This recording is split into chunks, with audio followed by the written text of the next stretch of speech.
Hello folks, Jack here with another video. Today I'm checking out the daddy of the Warhammer universe. Yeah, this man is absolute gold.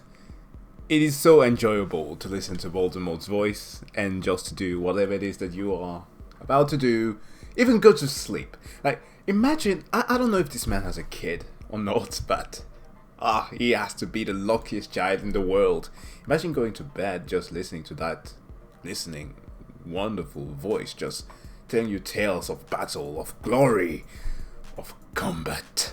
But okay, that may be just a little bit scary, but nevertheless I love his videos, and today I'm checking out the power armor lore. So yeah, I mean, power armors are amazing. We all know them, we all love them in so many genres, but no other place that I am aware of, no other universe has been more intricate about them as the Warhammer universe has, because they are insanely valuable, and it's not just something that can be mass produced that easily, especially because of the lack of technology, of the receding technology that the 40k universe has. Now, given the nature of Baldermort's videos, I have with me a blank sheet of paper and a pencil and an wow. Why did I mess up on saying eraser? An eraser, because, you know, he's prone to create some sort of, I'll say, productivity, just listening to it. So, I will be drawing my own power armor. Now, I don't promise anything good coming out of this. I have been very out of practice. I usually am the type who draws muscular bodies. You can check my Instagram just to see that. I aspire to become a bodybuilder sometime. But nevertheless, let's jump into this. The two armies stood stock still, eyeing each other across the valley. With a heavy heart, the captain raised his hand. When it was lowered, it would be the signal to begin the attack. Oh. But it was a foregone conclusion. One of these intros. The army to his front was proud. Dressed in their brightly colored uniforms, stood in lines hundreds deep. Definitely getting pennants and flags rippling majestically in the it will wind. be an ultramarine. They looked glorious. Nor was their deployment or order in question. These were disciplined lines, well drilled and well led, but they were deluded. The planet had been surrounded by a warp storm for some 15 millennia or more, easily from before the time of the Imperium. As with so many other colonies of humanity, it must have regressed drastically during Old Night, for it was a rich and verdant planet, its skies clear and its fields over-burgeoning with endless seas of crops. Wow. Yet its technological level had only now recovered to that of a post-industrialized level, and only barely. The enemy army was armed with musket and cannon, horse cavalry and lances. They were proud, but doomed, for across from them had landed a full company of the Ultramarines, ready to bring the world into compliance, into the sub-realm of Ultramar, the 500 worlds. It was decided, despite the previous demonstrations of power, these people could not fathom the extent of how outmatched they were. So an example would have to be made. One battle, one demonstration, one last chance to avoid rivers of blood by shedding a mere leg's worth. But they had to be brought to heel before someone else did, which heretic was Xenos. Why does that This one planet marine had to have become boobs? part of the Imperium. As the captain was about to drop his hand, signaling the commencement to engage, one of his men stepped forward and saluted formally. A young marine, but a full-fledged one. The captain saluted back, an almost automatic instinct. The movement curtailed. He stopped to talk. Speak, brother. A chainsaw blade. The space marine nodded and took off his helmet. Perhaps He not. looked hard into the eye of Perhaps. his commanding officer and stated, Sir, I request to make one final attempt. Perhaps the example of one marine is enough if delivered correctly. Your proposal. I request to take a picked view to the enemy commander. A picked view up with images from our last campaign against the Xenos, sir. The captain smiled and then shrugged. With my compliments, he said, as he motioned for a picked viewer and passed it to the young Marine. Bolter still stowed, picked viewer in hand. The young Marine put on his helmet, and then began the journey. I prefer He the did not skull. run or perform the loping bounce step that the Astartes employ to get anywhere at speed. He walked. Alone in that valley, from one end to the other, he slowly walked towards the lines of the primitive army in front of him. At first there was confusion. Then the white chargers of the officers could be seen dashing to the largest tent behind their battle lines, and then returning. Units of hundreds went out to deal with this one lone advancing Marine. As they gained their range, they stopped and went into 3 lines.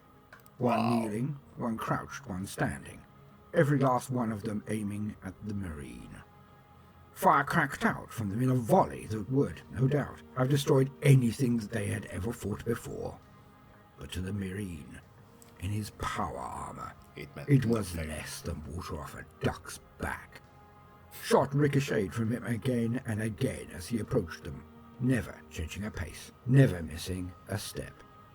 Their lines gave a shudder, and the order to charge was given. Heavy Hundreds bolter. of men in unison, dressed only in cloth and with bayonets attached to the ends of their muskets, moved as one towards the Marine, who then quickened his pace and countercharged them.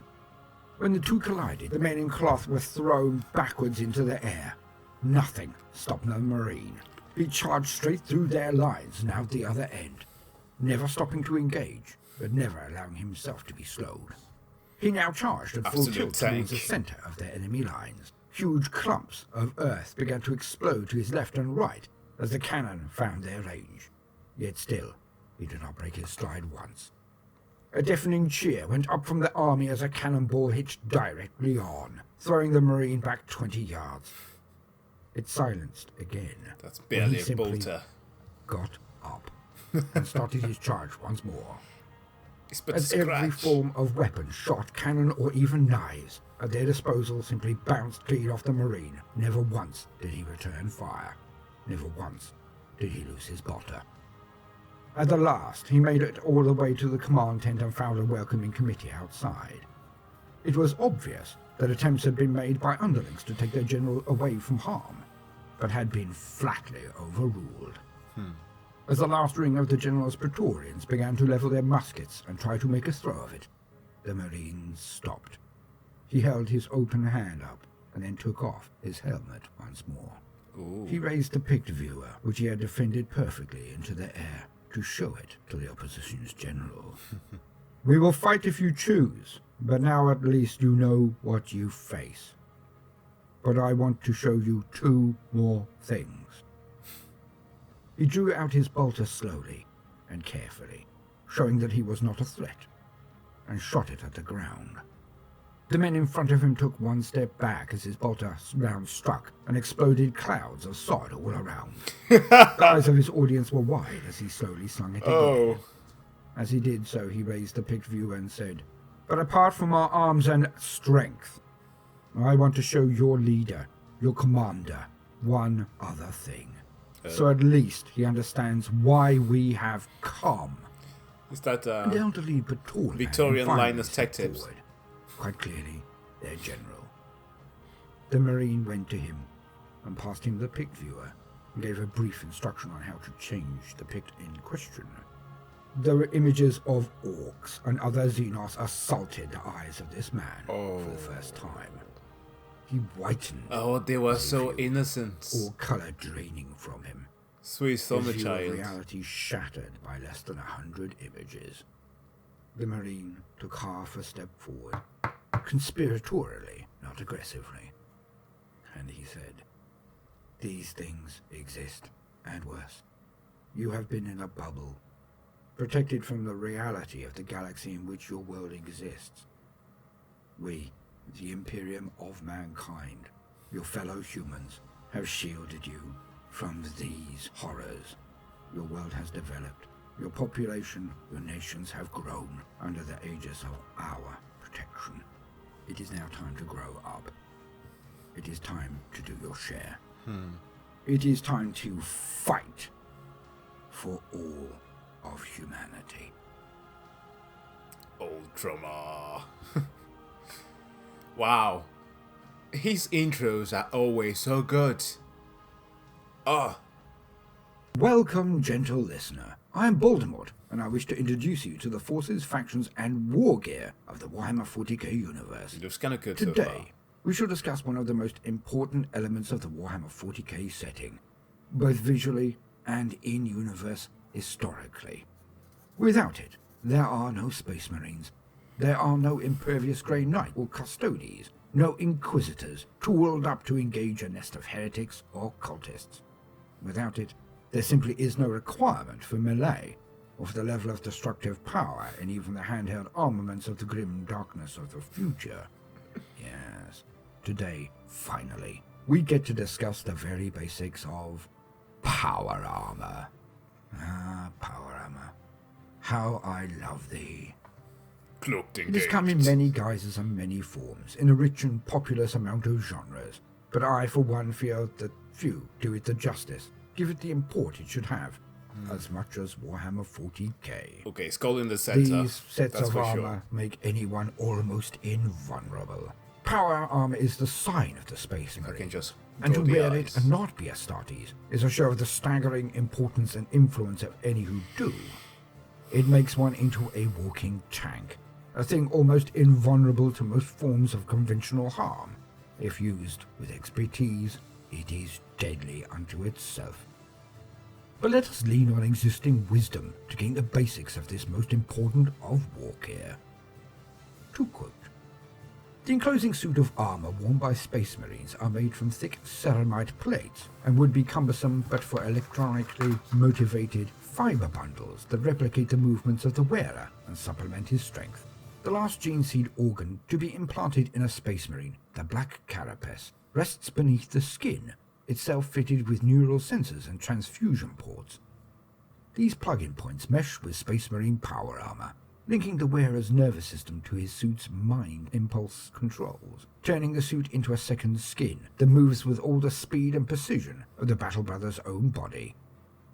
There are several patterns or marks of power armor, whose appearances differ significantly. Many older marks have special associations for certain chapters, and are that's a often pretty worn by one. their ceremonial honor guard or elite units. Power armor is maintained by skilled artificers who are not Space Marines, but servants who spend their lives working for the chapter. Especially talented artificers are justly celebrated, and examples Nice. of their work highly prized. Elements of ancient armor are religiously hunted down, for they carry both the history of the chapter and the deeds of heroic individuals.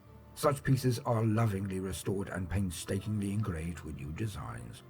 As a result, it is quite common to find power armor that combines pieces from different marks, every greave and gorget a recollection of mighty deeds and battles. Well, my drawing is going to the Power same. armor is free sealed, isolating the wearer from the outside environment and protecting him from chemical and or biological weapons and toxic atmospheres. Oh. It also commonly includes numerous auxiliary systems such as radio frequency communicators, autosensors, etc. Space Marines go through an arduous process where they receive various biogenetically engineered implants culminating with the implantation of the Skipping black leg days, carapace, which allows the Astartes a direct and instinctual neural interface with his power armor, transforming it into effectively a second skin. The advanced systems of Space Marine power armor also monitor the Astartes' biological functions, feeding the collected medical information to the wearer, and if necessary, to the chapter's apothecaries when he is wounded. The armor backpack contains the suit's main power source, Oh yeah, a solar powered. subatomic microfusion generator, and a backup solar power converter, There and it is. 100 solar cell batteries to store the absorbed solar energy. Astartes The backpack also contains photosynthesis. the armor's environmental and life support systems, and additional movement stabilizer thrusters for low and zero gravity combat. All patterns of Adeptus Astartes power armor possess the following components. Autosensors. A Space Marine's helmet contains most of his armor's combat systems, all of which are referred to by one title, autosensors. These include thought-activated comm augers and audio filters, targeting reticules and rangefinders, tactical displays and all-specs links, and a host of other features that further enhance the Space Marine's already superhuman senses. Photolenses. The photolenses are the reinforced eye guards in the helmet that protect the Space Marine from dazzling light bursts. Right. They also allow him to see into the infrared and ultraviolet ranges, as well as enabling vision in low light conditions.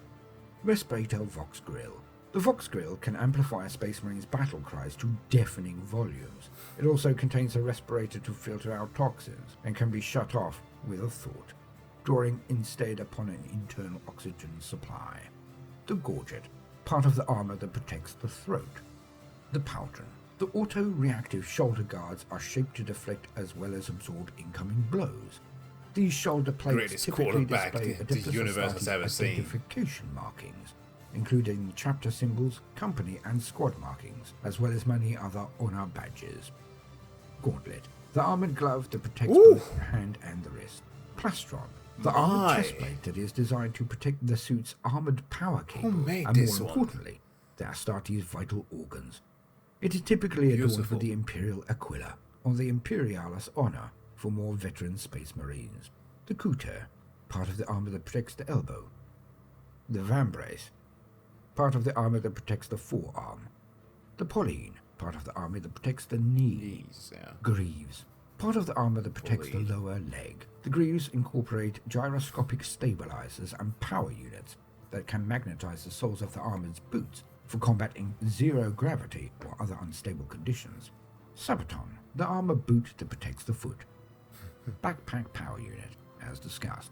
Life Signs Monitor. Adeptus Astartes power armor contains a suite of life-supporting functions, including an auto-medicator equipped with various painkillers, combat stimulants, and anti-venoms. Temperature regulator. Astartes power armor automatically maintains the Space Marine's temperature. Heat is provided by the power core, and thermal buildup can be vented via the backpack's distinctive nozzles. As a result, a Space Marine can fight anywhere, in the cold vacuum of space or the raging heart of a volcano, even without noticing the change of temperature.